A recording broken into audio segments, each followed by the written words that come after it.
Well, good morning, everyone. Welcome back. This is Tuesday morning. Here we are, April of 2015. I guess this is April the 7th. Anyway, thank you so much for joining me. My name is Don K. Preston. I am the president of Preterist Research Institute of Ardmore, Oklahoma. And this is what I call my morning musings.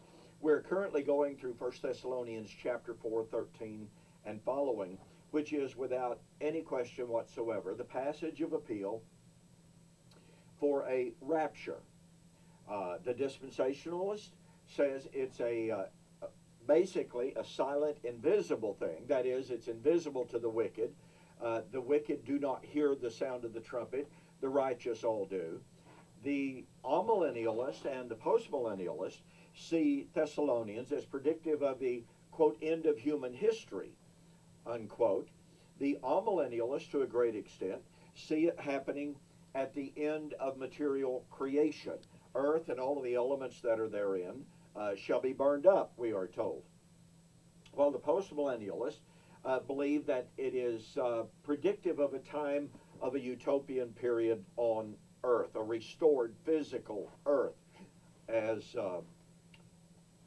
is written in the literature. Well, we're going to get into that in a moment. But hey, I'm very, very glad and excited to announce that my series, my teaching series, 15 lessons on Acts 1, 9 through 11, I've been offering that in the DVD series. Well, several of you have asked, well, Don, what about MP3s? Okay, you got it. You asked for it, you got it. I now have the entire 15 lesson series on Acts 1, 9 through 11 available in MP3 form. You know, the DVD series, $44.95 plus $4.95 shipping, regular price. Well, these will be regularly $29.95 plus $4.95 shipping. But for a limited time, for the entire month of April 2015, I'll make the MP3 series on Acts chapter 1 to 9 to 11 available to you for $25 post-paid. That will save you right at $10. So if you want to order the MP3 study or series on Acts chapter 1, go to my website and send me an email, or go to PayPal and send me the funds, $25, but you must make mention that you saw the offer on YouTube or Facebook, or I won't know, because this is not currently listed on any of my Facebook pages or on my websites either. So, make mention. Acts 1, 9 to 11. In like manner, MP3. You're going to really, really enjoy this. You can listen to this in your car and in other venues as well. Well, like I said, we're looking at 1 Thessalonians chapter 4, trying to get a handle on it. We've examined the fact that Paul uses typical apocalyptic language. People want to literalize the language and ignore the fact that all of the motifs that he uses are the motifs, they are the verbs, they are the motifs, they are the themes that are used in the Old Testament. And when they're used, they are never used in a literal sense. They were never to be interpreted literally. You know, some people say, well, I just think we've got to interpret this literal. Well, if for instance, the clouds are literal, then the air is literal, the trumpet is literal, the shout is literal, the archangel is literal. Okay, well then we are either in the dispensational camp, or we are in the amillennial or postmillennial camp. Well, if you take this language, this apocalyptic language, literally, then you must have a literal event. If, however, we honor the typically, unexceptionally, that is, there are no precedents for taking this language literally, all right? So if we take it in its normal figurative sense, guess what? Then we come to the language that has perplexed and bothered the scholars for forever. Notice back up in verse 15, first usage of the language. For this we say to you by the word of the Lord, that we who are alive and remain until the coming of the Lord will by no means precede those We're asleep. Now, verse 17. Then we who are alive and remain shall be caught up together. We have Paul twice referring to his contemporary audience and saying, we who are, not those who shall be. Now, some people say, well, Paul's just simply using the editorial we. He is using the royal we. Well, do you realize that the grammatical sources that define the editorial we or the royal we tell us that the royal we is used by a speaker or a writer to speak of himself or and his contemporaries. That's the use of the royal or the editorial we. Now, even if Paul is using the editorial we, therefore, it doesn't mean that he was speaking of a generation far removed from himself.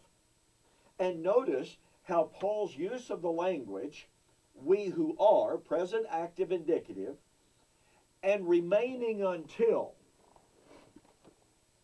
And this is in contrast to those who've already died. The first century Thessalonians who have died. They've died, we are alive. It's not a contrast between a first century audience and a 21st century audience. But notice, in Matthew 16, 27 and 28, Jesus predicted his coming with the angels. 1 Thessalonians chapter 4, he's coming with the angels. And he's coming in judgment and reward. Is 1 Thessalonians chapter 4 not about the rewarding of the dead and the living? And verily I say unto you, there are some standing here which shall not taste of death until they see the Son of Man coming in his kingdom. Thus, Jesus said his coming with the angels and in judgment, all of which are parallel to Thessalonians, would be before all of that first century generation died.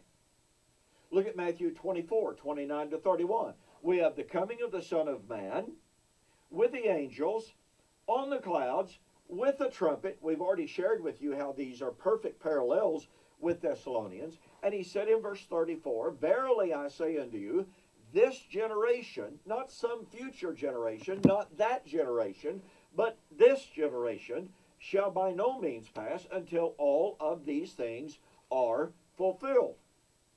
Matthew 26, 64. Jesus standing in front of the Sanhedrin council said, verily I say unto you, you will see the Son of Man coming on the clouds of heaven with power and great glory, citing Daniel chapter 7. All of these passages are perfectly harmonious, perfectly parallel, and they place this coming of the Lord with the angels, with the clouds, in power and great glory in Jesus' first century generation, just as Paul said. And we have no contextual indication that he was not speaking to and about that generation when he said, those of us, that's his contemporaries, who are present active indicative, and those of us who are remaining until the parousia. Look, folks, for those who say we have to take the language literally, how about taking the language literally and allowing Paul to say that that generation would be the generation that would live until the parousia.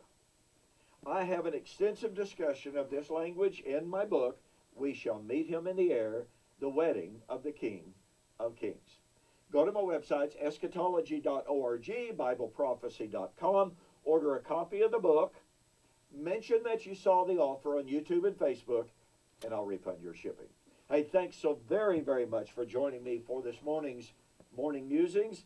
And yes, we've got more. So we'll see you on the flip side.